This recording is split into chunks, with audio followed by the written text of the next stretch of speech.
So I don't think on those songs our fans are going to feel like we've cheated them or that we've changed. Or it's just adding another tool to your tool belt. You know, it's just us being able to do more, and we don't want to write the same song.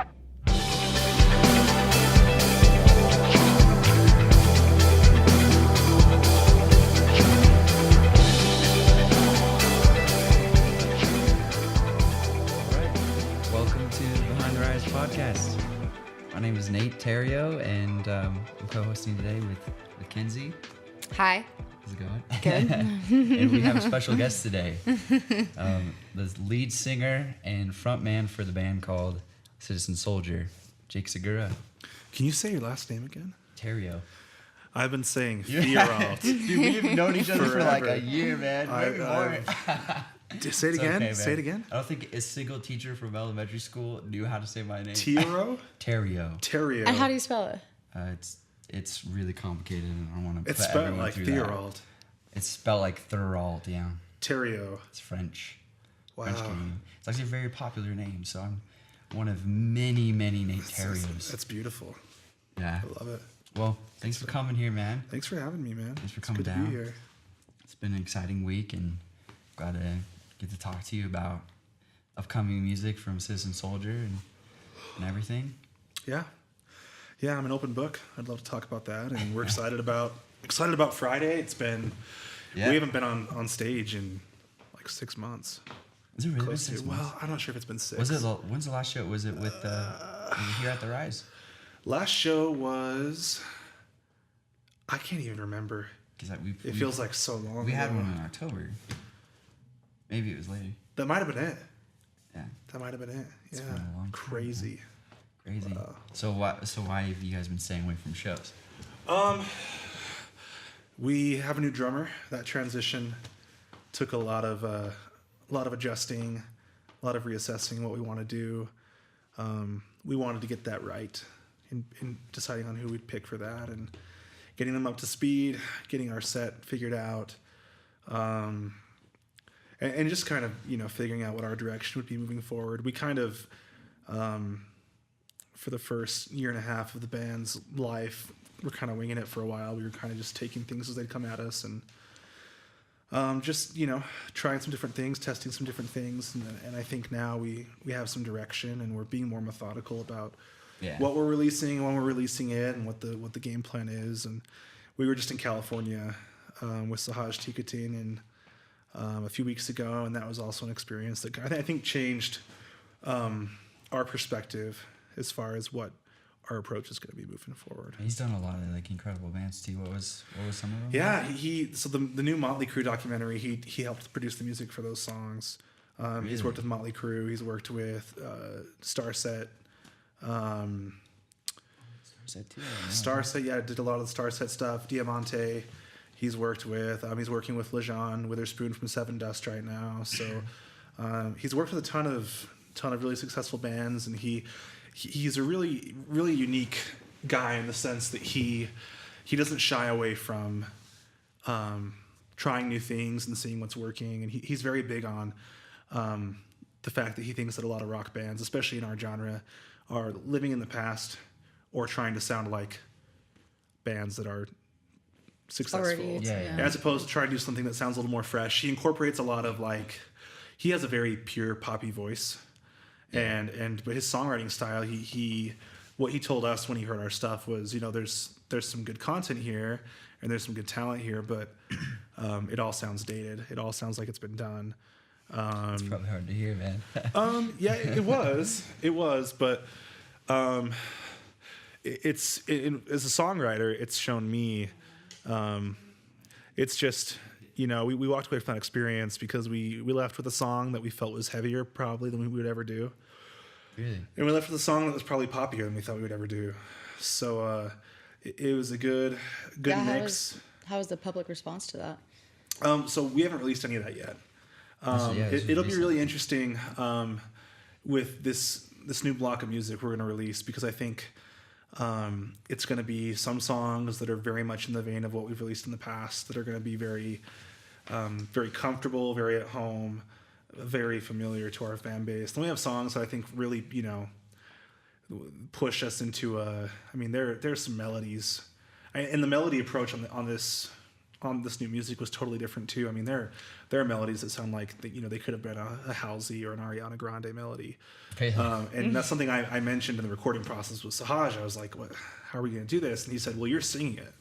It's not going to sound like them because you're going to be singing it." But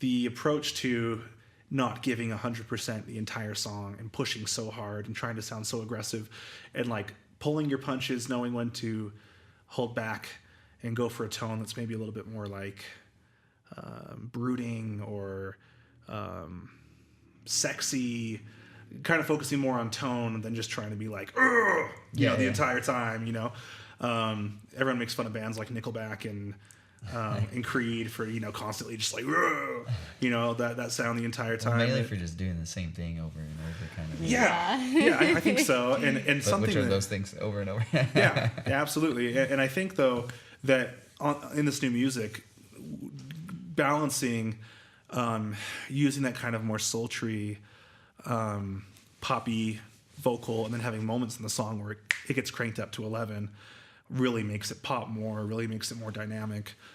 So I don't think on those songs our fans are going to feel like we've cheated them or that we've changed. Or it's just adding another tool to your tool belt. It's just us being able to do more, and we don't want to write the same song. It's expansion for sure. Absolutely. So we're excited. It's definitely, we have some announcements coming up as far as like what that new release is going to look like, when it's going to be released, how much music we're releasing, and we're excited. We're excited to show them what we've been working on. There's no date yet set. There's not. We're waiting on some mixes back from him, so we don't want to. Still early. Yeah, and we have these other songs we're working on. We're going to have someone mix and master them based on the mix and master he gives us to try and match those. So we'll see how that turns out, and we're eager to start dropping those songs and start moving forward. But I think the biggest thing we took from that experience was how much more valuable it was to get out of the state and work with someone who is really plugged into the scene that's working, the bands that are actually being successful. And I really think that was a much better investment than maybe recording with somebody who is really talented but has no direction or connection for you. So that was a good move out for you. Yeah, it was a gamble. We had no idea what to expect, but it went really well. Pretty cool. The other thing that I noticed is that you guys did a was it an Indiegogo campaign or was it a different type? We did. It was like it was an Indiegogo crowdfunder, and that was really interesting. Like I have some experience with that. What was your experience overall with the whole crowdfunding experience? It was. I think the most rewarding part of it was, I thought we would have to, like, we're going to write a list of everyone we know and we're going to push them until, Did it surprise you, like, the response to it? Yeah, it did. You did really well on it. So. Well, because, having people listen to your, I could name dozens of bands that I could say their music impacted my life, but to go online, enter my credit card information, pay to help them. A lot. That's just... That's a lot. Like a big thing to... This is the ADD generation. The millennials. You're scrolling, and you're lucky if something catches more than 3 seconds of their attention before they move on. So for me, it was like I really expected that we'd be really like pushing friends and family, which we were okay doing because we've never done this before, and we don't plan on doing it again. Yeah. So, but we had some amazing support from friends and family, but I think we ended up with just over $6,000. And a lot of it was from people that, we don't know them at all. Yeah. So to have people contributing money from, all over the world is just crazy. That's the miracle of social media and the direction the industry is going right now, is because, back in the day, you're extremely limited in that approach. Yeah. So it's really cool, but it's a lot of pressure too. I think I follow Brian, I think it's Burkheiser's his last name, the singer from I Prevail. And I've been really... did they do crowdfund too? No, Or no, they not just- recently. Not for their most recent album. But they've done it before or something? I think they have, but Okay. I'm more referring to like, and this is a totally terrible comparison because I Prevail is touring, just killing it, and we're a small band, but I'm very empathetic to his struggles he's had just with the pressure that comes from having a bigger fan base. And after the release of Caroline, it was kind of like we had no expectations, so it was just fun. Yeah. And now there's this pressure. We know we have something, and we can't blow it. We're putting thousands of dollars into something, especially thousands of somebody else's money. Yeah. It's a lot of pressure, and especially when it's music that has meant so much to them. We're very, very nervous about moving in a direction that maybe isn't as meaningful to them, but we also don't want to pander and write the same song 20 times.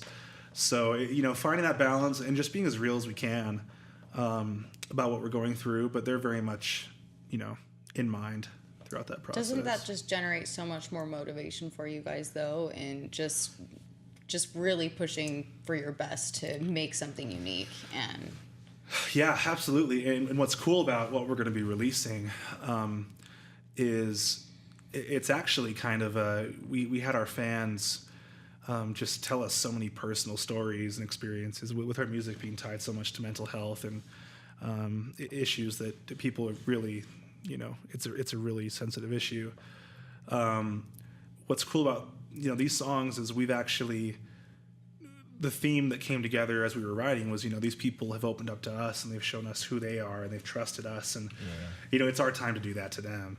It's our time to kind of share. And on these songs, there's two of these songs I can think of right now that for me, like, as cliche and corny as it sounds, it was really emotionally hard for me to put those songs together. Not just because the Caroline EP was a very much like a statement and an observation. Like Marilyn Manson always says, like, I'm a reporter. I watch things in the world and I report back through my music. And that's kind of what Caroline was for us. But these songs, I explored personally some really difficult emotions that I've had a hard time expressing in the past. And there were moments where I'd be starting to like move towards cliches or metaphors to kind of like mask how real those emotions were. And I was like, no, you know what? We can't do that. We need Felt to be... it was a little much. And I was a little worried about like, man, like I want to be strong. I want these people to, but strength isn't pretending like you don't have a problem. It's facing it head on. And I think, as far as personally, and the guys in the band also have a lot of this in the music we're releasing, is just getting so personal and real. Mm-hmm. I think there's some lines that might make people cringe a little bit, not in the sense that, they're cringeworthy, but just because it's like, that's... But that's honest. That's though. dark and that's real. That's honest, yeah. Yeah, so I can think of two of those songs, and I'm really... it makes me a little nervous, but I do think that people are really going to relate with them because of how real the emotion is. So that's what's killing me now, is I'm so ready to get the response and collect the data. Don't be nervous. I'm all for that, honestly, because I write music myself, and I'm like, how would that go over with everyone? And it's honestly, you do it for them, but it's for you too. We have to remember, like, as artists, that it's for you. It's yours. It's your splurge. So splurge it. So I like that. Yeah, I appreciate people that feel the way you do will connect to it. Like I haven't been able to tell you this, but so my brother, also named Jake, okay. He lives in Portugal right now. And the other day, it was like a month ago or something. He was still like, I was still seeing you a lot, and he called me. Something, it was really hard to get a hold of him because he's like in Portugal. It was like middle of the night or whatever, and he's like, dude, we're talking music. He's like, there's this band, man. They're called Citizen Soldier, and I was like, yeah, man, I know that band.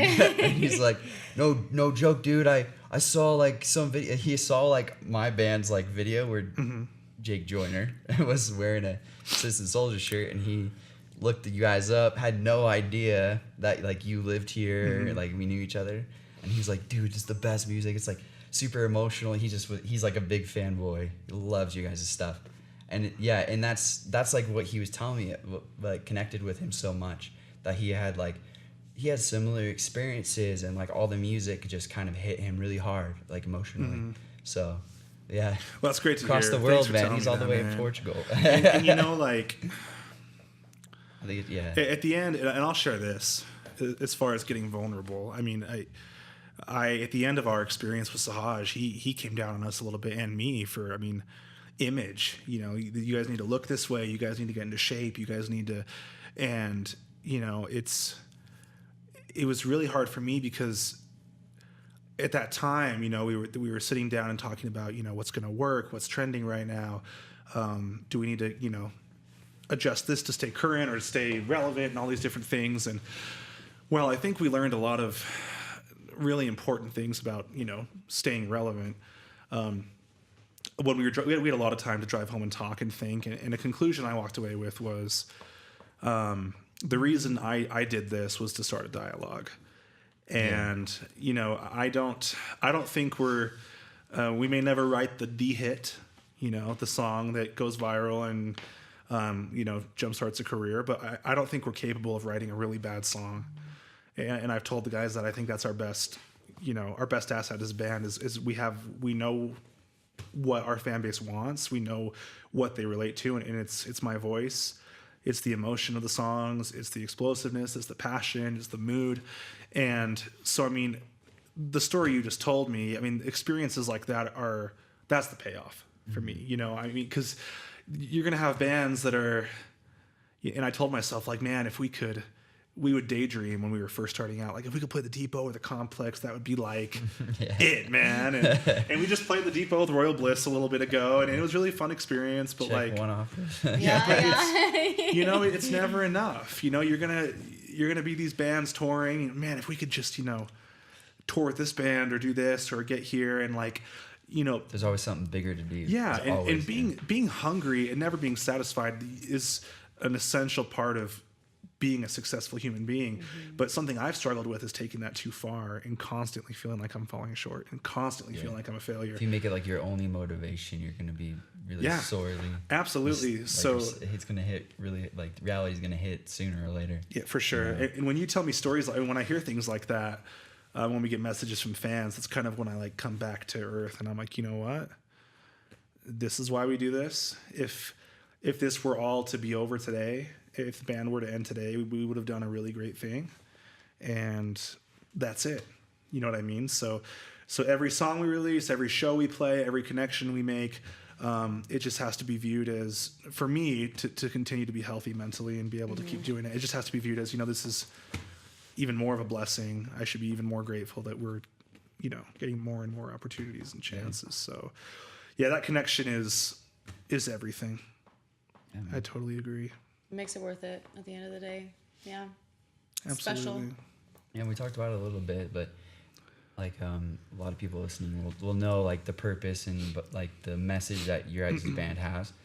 Was it when you started the band? Was that like the main, like, was that a purpose from the get go, or did that just kind of after you started writing music, or? So I dabbled in it for years. I mean, I had a friend in high school that was like the dime. He was like the best looking kid in our class. Yeah. He moved from Australia and he was my best friend. And it was funny being his duff for a few years. And it was, I kid you not. I've never heard that term before. I had fun in high school. I mean, I wasn't some kid sitting by himself all the time. I had a blast. But what's funny is he just came over and he just the greatest guy in the world. I mean, he had the curse of being really good looking and being talented at everything he tried. And he was like a track star and had a beautiful voice. And me and him would like write songs and play in the talent show. And like, it kind of felt like for him, it was more about like the ladies liked it. Yeah. And through that process, I was like, I really like this. You know, this is really cool. Like I really the whole enjoy writing this. songs. Yeah, well, I mean, my parents bought me an acoustic guitar for my 14th birthday, and I was really upset because I'd asked for an Xbox. and it sat in our closet for 2 years. I didn't play it once. Oh my gosh, that sounds just like me. That's hilarious. And That's awesome. eventually I felt bad and started getting it out and playing it a little bit. And I would play the Creed, and I would play the Metallica, and I would play the Daughtry, and I would, but I mean, it took a really long time to like get comfortable enough to the point where I was like, this is what I do. You know what I mean? I recorded an EP by myself right before I left for my LDS mission. Yeah. And I had no idea what the hell I was doing. I mean, I listened back to those songs, and I'm like, hey, this is decent. There's really no direction, or, but I kind of left thinking, you know, I'm done. Like, that was fun, but this isn't for me. And I came back, and you know, I've talked about this before, and it's no secret, but I had some really, really serious mental health problems. And in November, a little over 3 years ago, I attempted suicide, and I was hospitalized for that.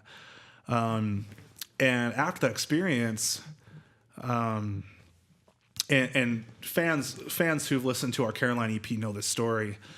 I was in the hospital, and I remember just going stir crazy, because I was like, I'm fine. I need to be out of here. I'm getting more crazy in here than I would be out there. Let me go home. Yeah, sure. And those were probably the most difficult, longest 48 hours of my life. And really just kind of thinking about, I mean, every aspiration I'd ever had of being a father, of being a husband, of being successful, having a career. I did really well in school. I had great grades. I was successful. I had lots of friends. I felt like everything was within my reach. Yeah. And then that happened, and I never thought in a million years I would ever experience anything like that. I never thought that'd be my battle. And I wrote the lyrics to what would later become the song "Let It Burn" on a napkin from my hospital bed. And I remember that wasn't the intention at all, but the lyrics in the chorus say, hey kid, can you hear me? Don't you dare pull the trigger, throw it all away. You have every reason left to stay alive. All this hell you've lived and seen, drown it all in gasoline. Light a match, pull the pin, you are not who you've been. Your past is just lessons learned, so light it up and let it burn. And where that came from was, I was like, I've lost everything. In that, after what had just happened, I was like, what the hell did I just do? Yeah. Like, how did I get here? And thinking that all those opportunities, all those dreams were gone. And I had a moment that was, I think easily the biggest turning point in my life, which was, okay, well, logically I have two options from here. I can feel sorry for myself. I can become a leech. I can limit myself. I can say, this is it. I'm not capable of those things. Or I can find some way to turn everything I just went through into something productive or something beautiful. And I didn't know how else to do that other than through music. And so I went and wrote those songs. Caroline followed, Buried Alive followed. And the goal was kind of, to create a concept album about mental illness stigma, because the reason I didn't get the help I needed in time was because I thought people were going to think that I was just, I was failing my classes. I was really struggling, and trying to put it on something. Well, and you hear a lot of that. You hear it's attention seeking. It's people who just have nothing else to do. It's people who want it's an excuse for being lazy or for being whatever. Yeah. And so I was really afraid to ask for help, and that's what led to what happened. So the whole band kind of came together under that premise. And not that we're not gonna write 60 songs about depression for the rest of our careers, because that's not real. That's not who we are. That's not what we're constantly experiencing, or I would hope not. But it's definitely our brand. It's definitely who we are. It's definitely that message of no matter what you've done, who you've been, what you've been through, what people have put you through, it's never too late to have that aha moment of, there is a way for me to turn this into something positive. There is a way for me to get off my knees, stop being a victim, stop feeling sorry for myself, and do something that I can look back on and be proud of. Yeah. You know what I mean? So probably longer answer than you were looking for. No, but that's what drove it, and it just the response responses came so quickly and so powerfully that we just couldn't, you know, my intention was to kind of be done after that. You know, we're going to release this album or this EP and then cool. You know, I feel better about what happened now, Really? but, It was just going to be one EP. yeah, You just thought- no, that was going to be it. That was going to be it. Yeah, And then I was going to move on and do whatever I wanted to do. Was it the response of everyone else that kind of just put you in the position of saying, okay, we got such a good reaction out of what we've done here, we should pursue this? Or was it just kind of... It was a lot of things, you know. It was the online response, it was playing shows, and you know, we've played some pretty crappy shows, but there's not been a single show where we didn't leave thinking like somebody who didn't know who we are knows who we are and loves who we are. You know what I mean? There's always one. And you know, I think we're only going to grow. I don't know what the ceiling is. I don't know what's in store for us, but I think that message and that dialogue is just going to keep growing and become more and more relevant as, you know, life gets harder. Life is hard right now. You know, people are really concerned for a lot of different reasons. So I think it's an issue. It's not going to go away. And It's unfortunately, only started, and yeah, I just kind Yeah. of feel it's turning into an epidemic for sure. Yeah. and that's why we're so, you know, we really want to make our next EP album, whatever you want to call it, really be something that Next level. they understand exactly what we're giving them. And we've released a couple singles in between, Bitter and Found, and First Blood, just to kind of, you know, stay relevant and keep releasing content. But we're really taking our time on this because the songs are so, I mean, the content is there, and we just really want to get it right. So we're You taking have the our right time to be with picky. it. Be picky. Yeah, take your time Yeah, on but it. we the should. process. I mean, this summer things should start rolling. People should start seeing things from us. So Yay. we'll see. Awesome. Exciting. You heard it here first. Yeah, yeah. Very cool. Well, thanks for sharing that. Like, Yeah, absolutely. Um, And you know what's Yeah. funny? What's funny about what I just told you is for so long I was afraid to say that. Yeah. You know, like yeah, imagine. I mean, it's a people lot. say that and you cringe. You know, you're like, oh, too much information. You know, I did not need to know that. And you know, it's not something that I go around announcing. But it's been interesting with the kids I work with, who are like, you know, this kid came up to me and he's like, it says in your Spotify bio that you attempted suicide. And I was like, yeah, I did. It was, you know, it was a really, really tough time in my life. And he was like, I did too. And I felt embarrassed at first, which is something I'm still working through. But it turned into a conversation about how, you know, I was like, well, look, I mean, look at all the good things you're doing. Aren't you glad you stuck around? He was like, yeah, you know, yeah, I am glad that I didn't. So the positive that can come from having that dialogue outweighs so much any kind of embarrassment or uncomfortable feelings that come with it. So I think it is. And again, you know, I want to be careful because I do think it can turn into glorifying it, or, you know, unfortunately people will go that direction or over, I don't want to say exaggerate, but people want to be a part of a tribe. People want to be a part of something. So you don't want people jumping into behaviors and thought processes and patterns just because they want to fit in somewhere or feel like they have something to relate to. But And there's so much of that anymore, which is so sad. there is, but you know, But there are those people. I mean, my dad committed suicide, and it was 10 years ago. And even just back then, 10 years ago, because I mean, even just in the past few years, it's just finally coming out as like, okay, like this is a thing. This is actually happening. And back then, even 10 years ago, we never talked. You never heard of it. You never talked about it. And it was, once again, this kind of like ashamed, like you don't want to talk about it with people. But I don't think people really realize in the extent that, I mean, it's human nature to want to live. And so for someone to get to that point, I don't think people genuinely understand. You really have to be, like, I look at that situation that I've gone through, and I can't imagine what he was going through. And so I can't imagine what you were going through in that regard to get to that point. And I don't think enough people have the empathy for the people that truly that truly struggle and get to that point. It's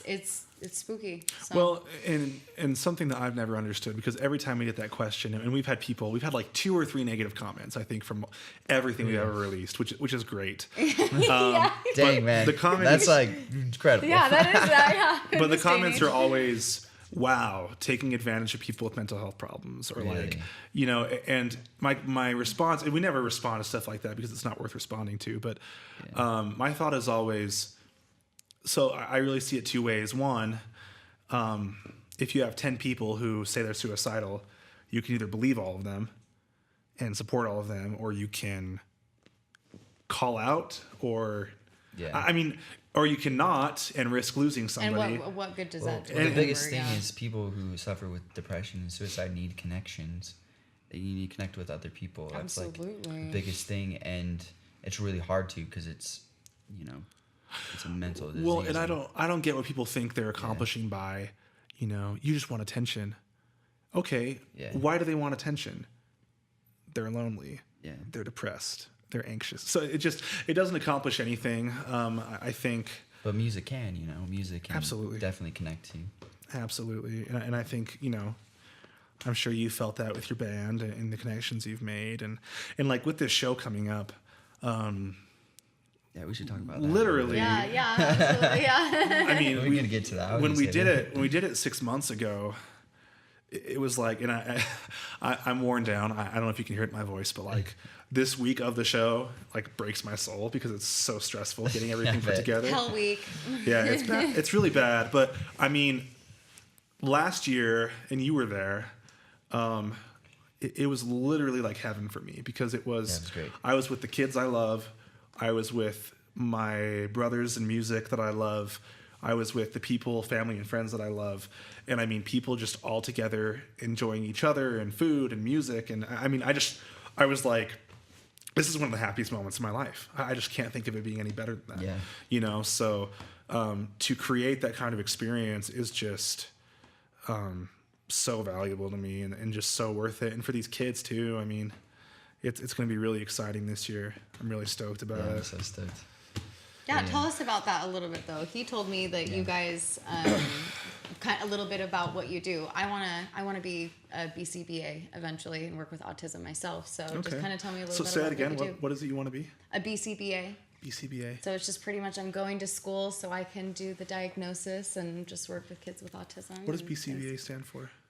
behavioral analyst. I Oh, think yes, that's right. That's right. Yeah, no. Is that awful that I'm like, oh, this is what I want to No, do? no, and no, I no, don't no, even- no. I know exactly what you're talking I know about. what OT stands Put for. it on the That's spot, man. Yeah, no, that's awesome. But yeah, tell me about that. That's so fun that you do that. And this is kind of for them, right? Yeah, Like, yeah, it's all for them. You know, an RTC is a residential treatment center. They have them all over Utah, and it's basically like an intensive experience for a boy on the autism spectrum to come in and live there. So they have their school there. They're earning high school credit. They have like a rec team. They have a full clinical staff. So their therapist is there every week, all week, to be with them. And it's a really expensive experience. I mean, we're talking thousands and thousands of dollars a month for their kids to be there. Services are expensive. But it's, you know, it's a really cool environment. It's very focused on helping them develop social skills, helping them to develop emotional regulation skills, executive functioning skills, life skills. And you kind of, as a staff, like when you're in that environment where like the dialogue is always about improving, you learn so much and you improve so much. Oh, absolutely. But the way this came to be, and we're talking about the Rockin' for a Reason benefit show, is I had a teacher kind of comment like, hey, you should teach guitar lessons here. And I started doing that. And the kids were like, hey, show me how to write a song. And we do that. And eventually they asked like, hey, you know, you should get us on stage with your band, which was kind of like a joke. And I was like, well, why not? Let's do it. And we kind of threw it together, and it was way cool. it was That's so awesome. He told me about it. they learned some songs, they wrote some songs, and like that was kind of like our pilot experience with it. And The original songs were incredible too. Yeah, It was just, yeah, they're that was the awesome. best experience. That's so like, cool. seeing them on stage. And the kids got up on stage, and it was just like everyone who was there was like, it was the most like unbelievable event ever, and just so cool. And before the show, like the day before, I was like, I'm never doing this again because this is so much work. And then 7 months later. and then after the show, I'm like, okay, we have to do this again. And this year, we have over 25 sponsors. We've raised thousands of dollars for the music program. The boys recorded a new EP.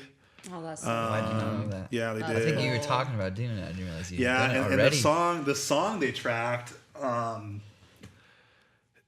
The coolest part about this whole thing So cool. That's is so like rad, I know. get paid to like jam out with these kids and write music, and one of the coolest things has been just like kids bringing me stuff like, hey, I wrote this, and I'm like, where the hell You're did this so come cool. from? Like, where did this come from? So yeah. it's a 2-song EP, and one is this like we have this one kid that I work with, and I won't use names for HIPAA reasons, but he's like a James Taylor kind of crooner, and he's got this really cool sultry kind of little raspy voice, and he did Rocket Man last year, and just like It was incredible. people were freaking out. Gosh. It was and so good. That's so cool. He wrote a song that we recorded called Realize, that just kind of like talked about a lot of things he's struggling with that he hasn't been able to kind of verbalize in sessions or in other ways. Mm-hmm. So that's been really cool to see how music's been an outlet for that. And then this other kid I work with who just, he's so ambitious and so driven that sometimes he gets on my nerves, but I love him to death. But he wrote a song for us this time, and it's a rap rock. Cool. And selling rap rock to me was not an easy sell at all. But it turned out just worked. really, really, really cool. And the chorus hook is great. It's exciting. It's really exciting. Corky on K-Bear played it. Really? They played it a few times, and he was just like, this is a bunch of 14, 15-year-old kids. And I was like, yeah, it is. So, It's pretty amazing. and the fact that they would never, like, the only reason this wouldn't happen for them is because people would have never given them the opportunity. Yeah. You're autistic, you're neurologically different, so you can't. I don't think You people know. realize that their brains work that way. I mean, same thing. I worked with a kid. He had perfect pitch. You wouldn't believe it. Like, I could go tinker around on the piano, and a few weeks later, all of a sudden, he's playing what I was playing a few weeks ago, and I'm losing my mind. Like, oh my gosh, and you did that on your own. It's Yeah. amazing. Yep, they're fantastic. That's really cool. Absolutely amazing. Yeah, just amazing kids. And it's a lot of work, but to be able to do that for my job and be able to work with them has just been like incredible. So it's a great organization. Daniel's Academy is a great company, and they're going to be here as well, setting up a booth and kind of trying to find some new employees, some new hires. But I mean, I got paid to take the kids to Thailand for 10 days and play with elephants and scuba dive and live on an island. And Sounds amazing. I mean, it's just an amazing job, and it's a difficult job, because it's not all rainbows and sunshine all the time. But I'm excited to see just how the event grows, because I think its potential with how prevalent autism is in Utah, I don't think it has a ceiling. I mean, I think we could be at Oh, absolutely. we could be at USANA 5 years from now playing a benefit concert. I mean, we'll just see what happens, but I can see that. it's gonna be people cool. are moving from out of state here for autism services. I mean, it's huge. Yeah. Oh, I yeah. mean, it's what we have here is just amazing. So with what you guys are doing, you guys are at the start of like something, which is amazing. So Well, no one else is doing it. Yeah. I mean, there's music therapy, but what's so cool about it is it's still all on them. yeah, It's not like we're coming in and giving some form of charity. We're just giving the platform. Yeah. We're just giving the opportunities and saying, show me what you've this got. is we have do it. Mhm. Yeah, And they're delivering. awesome. So I think that's the way to do it. That's so cool. That's the way to do it for sure. So we're excited. I'm excited to have the bands that we're having come out. I think it's some of the best bands in Utah right now, especially in the rock genre. Well, you guys are one of the best. So yeah, Yeah. yeah. Skies Like Rockets, One of yes the they tops. are. Yes they I don't know are. about that, man. I'm not sure. No, you guys are great. I've always been a huge fan of you guys. I haven't heard a band that I really like in your genre in Utah for a while. And when I was with Corky the other day, we were listening to Late Night Savior's new stuff and Harbor Patrol's new stuff, and it's sounding phenomenal. A lot of good stuff happening. Yeah, in Yeah. rock right a now. lot of good bands in Utah. Yeah, it's coming out. That's the thing. It's coming around, and it's about time because it's been a long time that we've had something good and decent like that. I'm sick of playing stuff from 2006, 2007, you know? Well- and even then it wasn't that awesome. So, it's bringing it back. It's fun. Well, and what I think is cool about this event as well, and again, I'm going to totally go selfish on this tangent here, because it's helping the boys, right? But I think there's some value to, Citizen Soldier, Late Night Savior, Harbor Patrol, Skies Like Rockets. I think when you find 4 or 5 bands that like each other, and their music is similar enough to be similar enough, but different enough to still be interesting, and you can kind of team up and try and build a crowd, trying to build a scene. I just don't think this whole we have to have more fans than you guys, and we have to play bigger shows than you guys, and we have to. The second you get competitive in the local scene, I think it just ruins shoots everything. yourself in the foot. Yeah. It does. So to be able to do this every 6, and I sent a message out today to these guys saying kind of, let's make this huge so that every 6 months we can do this and play big sold out shows, and see how far we can take this, because so far it's just been amazing. Yeah. Yeah. So we'll see. Incredible. I'm really excited. I'm excited. What time does it too. start at? Yeah, if you're still listening, it's Friday the 26th. So this Friday coming up. Oh, and we're giving away some Oh, what? some cool stuff. Oh, yeah, cool stuff, too. Really cool stuff. So we're giving away a 4-day cruise with 4 flights. Dang. With flights. With flights, man. That Yeah, that well, just makes it all more worth it. Yeah, I don't, if you are aware of this event and you like music and you don't come, you are stupid. I was going to say. And I do not apologize Everyone in Utah should be for here. saying that. Seriously, we're giving away a cruise.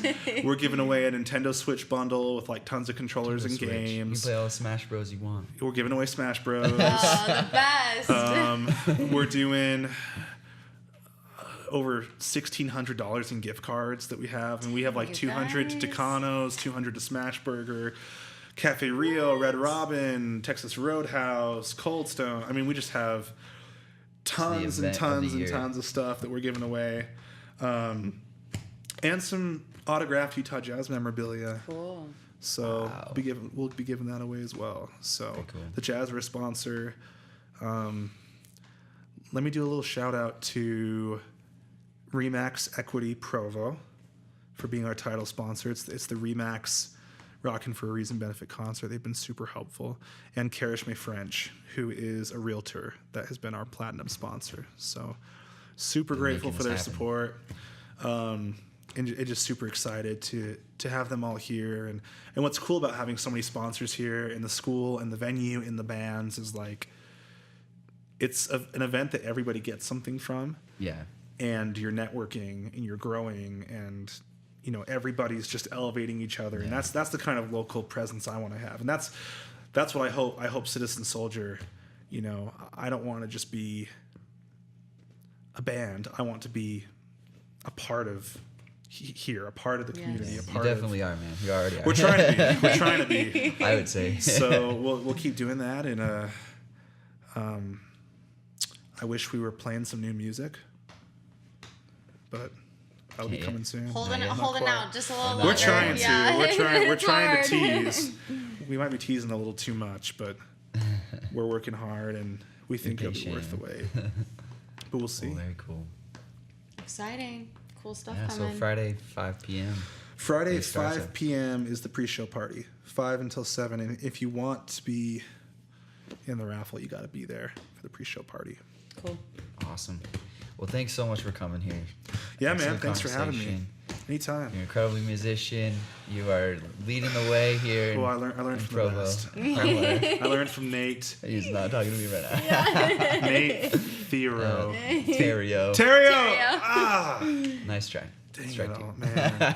What a Well, thanks terrible so way much. to end this. Thanks, man. Thanks for coming in, and Yeah, it was awesome. Anytime, man. hope to have you back sometime. It would be great. My pleasure. Anytime.